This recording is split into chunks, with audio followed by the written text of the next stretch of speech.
గత కొన్ని రోజులుగా ఐపీఎల్ మ్యాచ్ జరుగుతున్న విషయం తెలిసిందే. ప్రతి మ్యాచ్ చాలా రసవత్తరంగా సాగుతూనే ఉంది. అయితే నిన్న జరిగిన మ్యాచ్ లో అద్భుతం జరిగింది. 38 బంతుల్లో 11 సిక్స్లు 7 ఫోర్లతో సహా 101 పరుగులు చేసిన వైభవ్ ప్రతి గుజరాత్ బౌలర్ ను బాధేశాడు.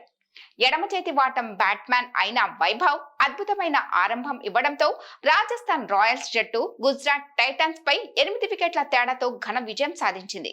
తన తొలి ఐపీఎల్ సెంచరీతో మైదానంలో సందడి చేసిన Vaibhav player of the match గా నిలిచాడు.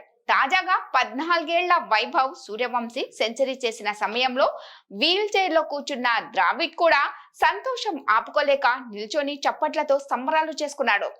పవర్ హిట్టింగ్ కు అవసరమైన పరిపక్వత, అద్భుతమైన ఆత్మవిశ్వాసం, సహజ సిద్ధమైన ప్రతిభ అన్ని కలిసిన ఒక లెజెండరీ ఇన్నింగ్స్ తో 14 ఏళ్ల వైభవ్ సూర్యవంశీ జైపూర్ లోని సవాయి మాన్సింగ్ స్టేడియాన్ని ఊపేశాడు. దీంతో ప్రతి ఒక్కరూ ఆ కుర్రాడిని చూసి ఆశ్చర్యపోయారు.